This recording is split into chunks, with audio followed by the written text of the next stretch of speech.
Good afternoon. My name is Katie Tetzlaw, and this is the Jess Strom Show. It is Tuesday, February 13th, and we are with the woman herself, Miss Jessica me Strom. again. Look, we are so close. First of all, let's talk about this. We're in a Johnny Cash kind of Tuesday. We're going black on black. I hear the train whistle blowing. It's coming around the bend. I mean, everyone knows it. It's a sweatpants kind of day. It's black on black. It's one of those all days. All business today. All business today. We are sitting very close. Yes, we are. I mean, we are right there. We're feeling good, but we can be. We're really close. It's a great week coming off of 2 wins. It's a happy week. Yes, much better than this time last week. Woo! Better feeling. Got some good vibes going our way, and thoughts on that. Yeah, so I think last week at this time we were searching for a win, like really desperately needed a win. And I think fast forward a week today, got 2 good wins. Yep. Huge wins. We needed a win, obviously, at Seton Hill, and then followed it up at home against Slippery Rock. So just, super excited to get the winning column rolling for us. And it was great. If we could talk about Seton Hill on the road at Seton Hill in a must-win situation. There's a big chunk of us in the PSAC standings, and going on the road, which was something that we've kind of, I don't want to say struggled with, but haven't been as consistent as we would like to be. Going on the road, getting that win at Seton Hill. Deja Terrell with a huge game in terms of points being scored. It was huge. nice. We talked about it last week. Seton Hill was in the mix with everybody else, with us, with everybody, basically. So to go there, they're a good team. Tough and they to play. They play fast, man. Yeah. Play fast. And here are some of the highlights. Obviously, we had thought that one of the open areas was going to be the post area. Yeah, we really emphasized a couple areas on the floor when we play them. So I think our players did a great job of executing our game plan. We've been talking about that, execution. And, Deja had a double-double, and I believe Alicia had a double-double also. So 2 post players with a double-double, getting high percentage shots down low, and that little area was the key. And they had to finish, though. I think they did a good job finishing. I think our guards did a good job getting them the ball. And when Deja's making shots like that, it's scary for the other team because she's feeling good. But we're up. Seton Hill did not go away. They never do. They never do. So nope. Just towards the end, again, we have to just compose ourselves a little bit better. But I also think obviously you see a lot of highlights of Deja scoring, but Sierra had some really big baskets too. They would come down and make a 3, and then she would answer it almost every time. So Deja had a lot of points, but for sure team effort. There's one I'm talking about, pretty deep.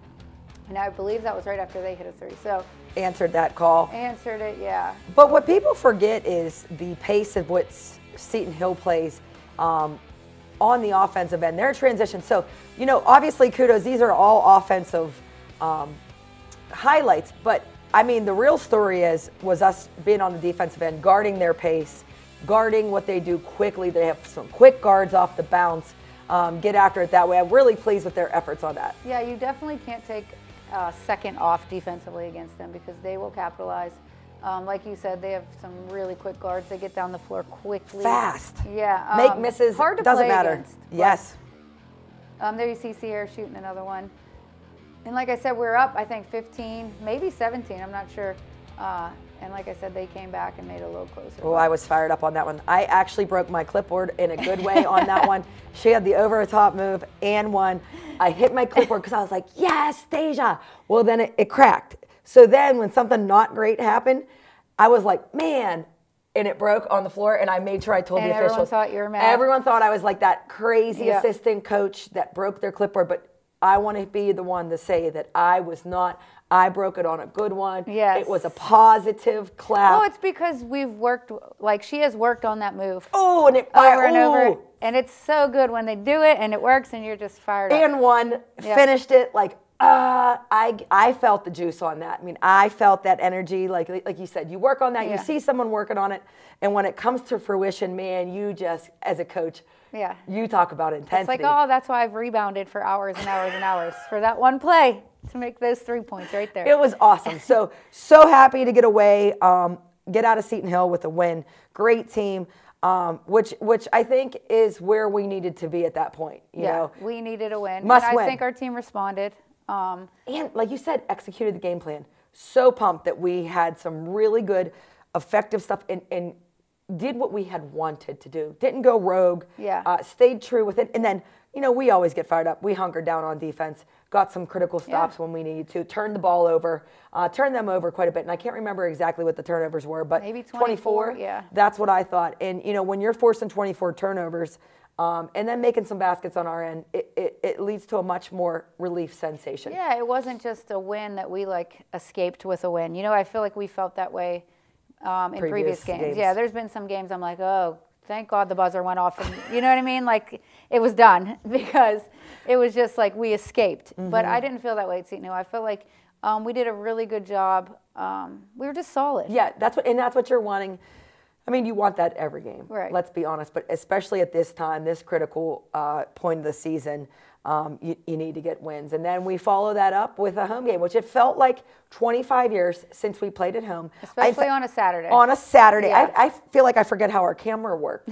I was like, oh, what do we do? Do we plug in the camera? Okay, we've been at home, you know, because, you know, as the home team, you're responsible for that. And, you know, I thought for a Saturday game at 1 p.m., great crowd. Yeah, it was awesome. There was a ton of kids there. Love the youth night, youth day. We had a couple teams there. The kids, first of all, be still my heart when you see, isn't it? It reminds me, Jess, and you probably remember when you were young and you looked up and you thought those, not only high school girls, but college girls were just the coolest things on the planet. Those girls were so excited. And I think we kind of preached that, like, you know, give back to the game that has given so much. And like these kids look up to you as, you know, they might want to emulate you. Like, oh, I want to play basketball in college. Like that is important. Yeah, it's so cool. It's so cool. Well, first of all, it's awesome because Becky Simbeck brought them.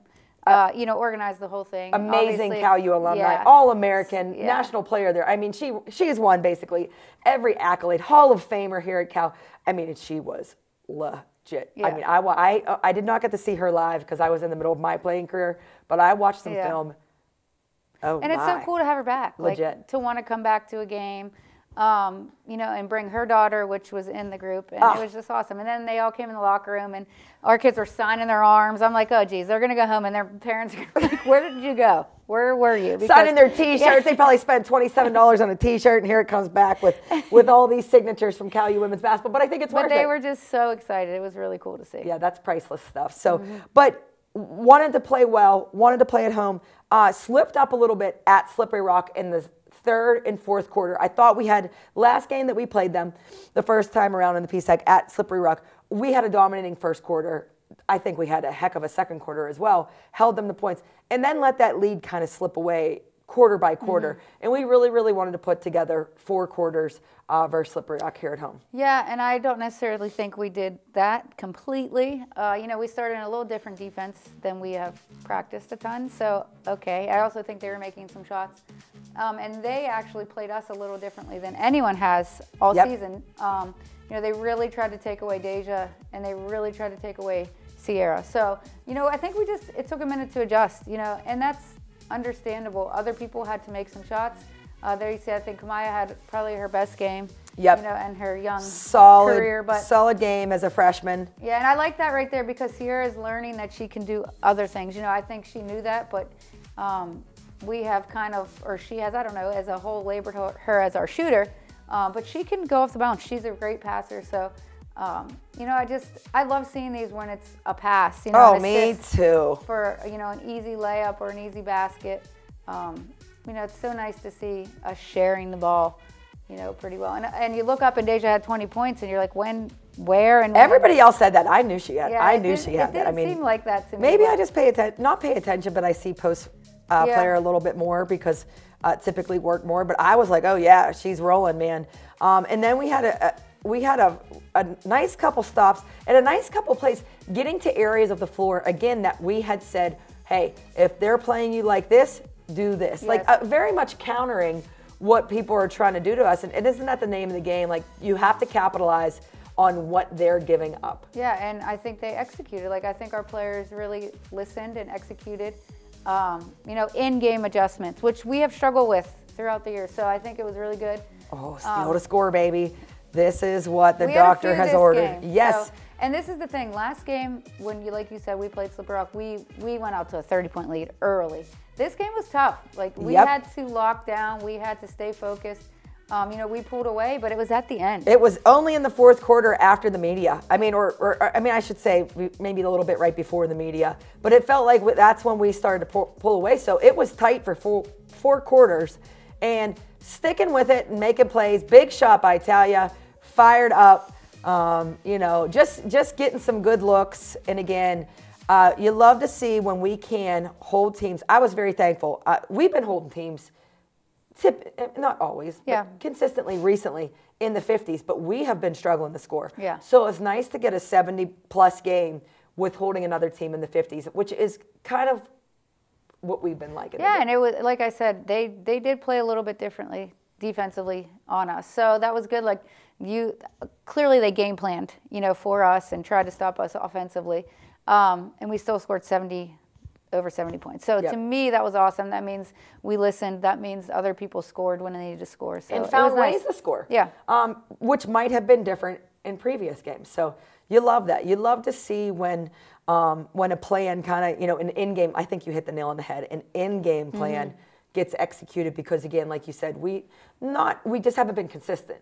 You know, I feel like we've recently, you know, I feel like we've done it a couple times, like where you call a timeout and say, listen, ladies, we're trying to go here, here, and here. We do that a first couple possessions, and then we kind of go away from it. I felt like we really stayed true to what you were saying, which is like, this is where we want to get the ball. This is what we want to do, and I think we did a good job at it. Yep, and the defensive effort I thought was good and sharp, especially like, you know, just kind of holding it and staying true to what we do and getting some steals.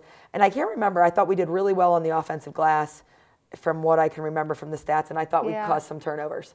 I don't remember the numbers, but yes. Is that 10 years ago? I mean, it was just Saturday. What is it, Tuesday? I mean, here's the thing, though. Once those games are done. You move on so fast. We have no time.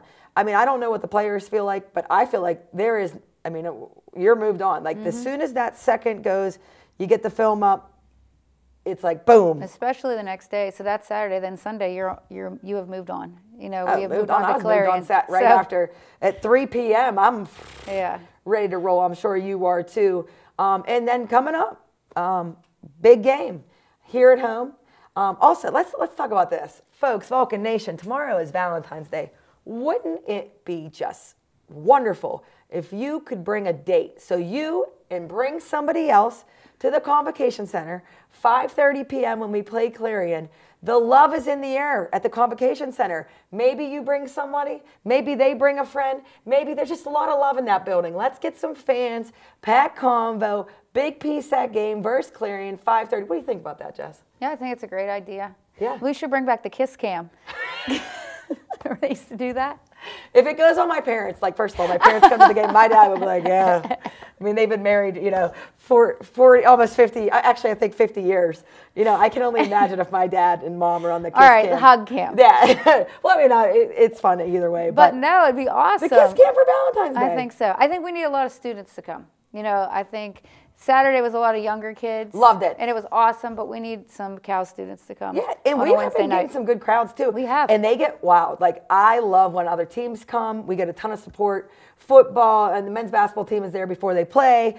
We've seen softball. I mean, volleyball, everybody. I mean, it's really, really nice to see the support from student athletes. Seen a lot of groups of students. Like, just love that. Love when we have the pep band, the cheerleaders. Yeah, I love the band. Oh, my God. Who doesn't love a pep? If you don't love a pep band in a game, there's something wrong, right? It's awesome. Yeah, I get real fired up. Like, yeah, just you feel it. You feel that drum in your soul, get you all fired up. Yeah.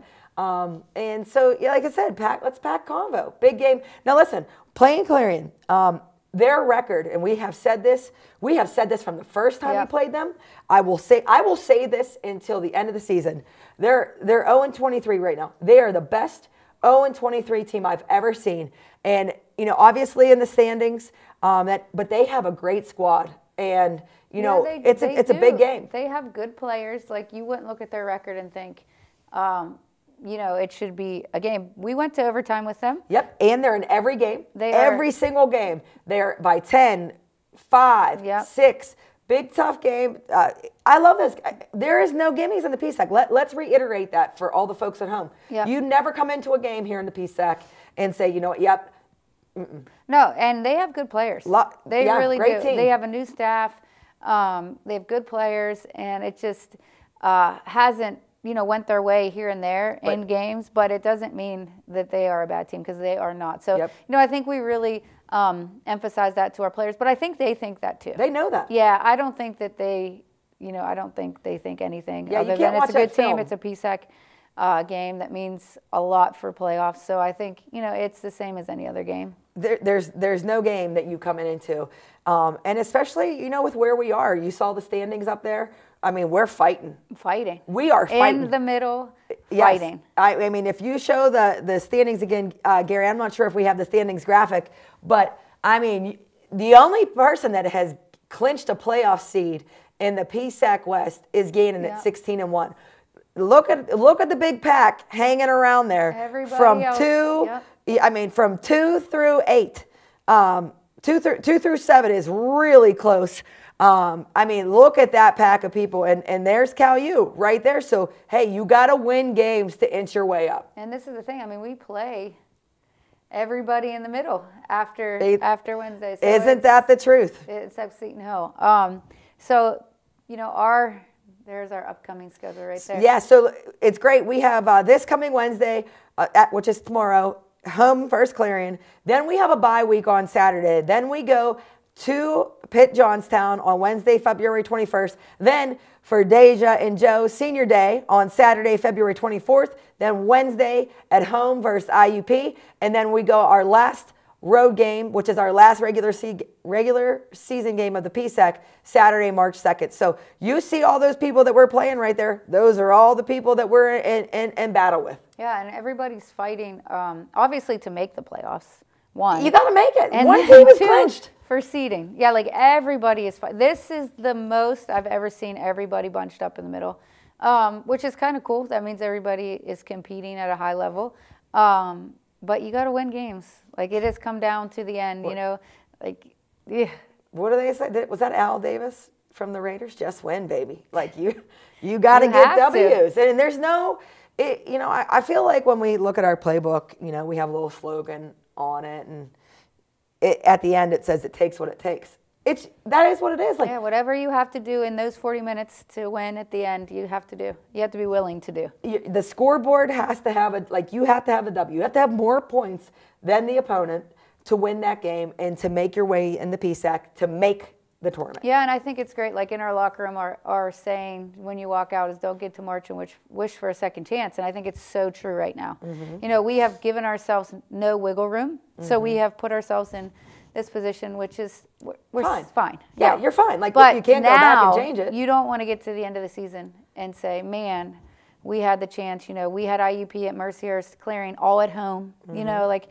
We should have had those games. You can't say coulda, shoulda, woulda. Yeah, you can't. So you really have to focus. You really have to understand what's at stake and just focus on these games. Yeah, absolutely. And how much fun. Like, I don't know what it is.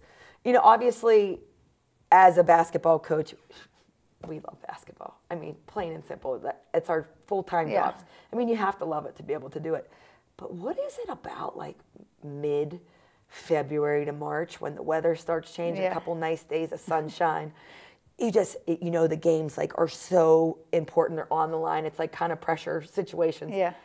Man, that's what you prepare for. Isn't this fun? Yeah, I feel like even, what you watch is a little different. So, like, if you're watching NCAA Division I men, like, it's a little more intense at this time. Like, they're fighting, too. Everybody at every level is just fighting at this point. You see Iowa versus Nebraska, and it's just an intensity. You see it's just different. South Carolina, UConn. You see Pitt Johnstown versus Mercyhurst. You see Fairmont versus Charleston. You see anybody. Everybody's fighting. And it's crazy because these are also the seniors' last month, 3 weeks, 4 weeks of their career. And it's like, man, I think they start realizing it now. This is the time like the present. When you're like, this is all I have. This is it. I feel like I'm saying a lot of cliches here, but like, what do they say? There's no time like the present because a present is a gift or whatever, something like that. Like, literally, there's no time like now. And it's, you know, you got to win. Yeah, you got to take care of yourselves. By this point, you know what you're doing. And if you don't, we're in trouble. Yeah, so I feel like it's just executing, playing hard. Everybody is going to want to win. So kind of what is going to separate you in those games? Mm-hmm. You think where are you with this? Is it mental or is it physical, or both? I think at this point it's physical in the aspect that you have to be healthy. You know what I mean? Like you can't, if you have key players injured, that's tough. At this point. But next man up.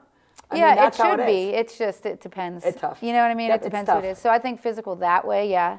But everybody's in shape at this point. Everybody is, you know, prepared that way. So I think it's mental. A lot of it right now is mental. Focus, executing when there's pressure, you know, taking care of the ball when you need to, getting a score when you need to. All that to me is mental. Yep. You know, you've done it a million times. Your body has shot a layup. You know, you have the muscle memory of that. So do you think that holds true for us? Because I was in practice today, and I did a little Euro step, and my layup was bad. No, I think it goes away after like 10 years. I mean, it was. I was off balance. I took it up, and I still like to, you know, put it between my legs and kind of. I took that little step, and I said, ooh. Once you turn 40, it all goes out the window. There's none. I'll tell you what, though, let me get you back down. I'm better now in my older age because I don't have to move. But on a positive note, you have not had to practice. Let's go. Don't you dare. Let's go. Listen, I'm not out there on the floor, staying healthy. Knock on wood. I shouldn't have said that. No, we got 10. we got 10 plus players healthy. You know, we got all of that. Yeah. So, oh man, that was a trip last year. Oof. Man, Sierra Lloyd made me do a helicopter in the middle of the practice. I'll never forget that as long as I lived. It was one of my. But Nina's pretty fast, so if you had to guard her. No way. Yeah. There's no way. Or Deja on the block because she wasn't in there last year. No. First of all, Nina would blow right by me. Yeah. Well, every one of our let's not get a little crazy. Every single one of our players at this moment in my time would blow by me, and our post players would all dominate me. I first of all couldn't box out Alicia on an offensive rebound. Deja would probably put her elbow through my face when she turned because I'm a little smaller, but man. You don't have to worry about it. Don't have to worry about it. Don't even have to think about it. So it's just so fun. But folks, let's get to the real deal. This Wednesday, which is tomorrow, Valentine's Day, February 14th, bring a date, Cal U versus Clarion here at the Convocation Center. It's going to be a great one. We would love for you to follow us. We'll have a show coming up next week, and it's that time of the year. Make sure you get here, support the Vulcans. We need you. Have a great one, and thanks for watching the Jess Strom Show.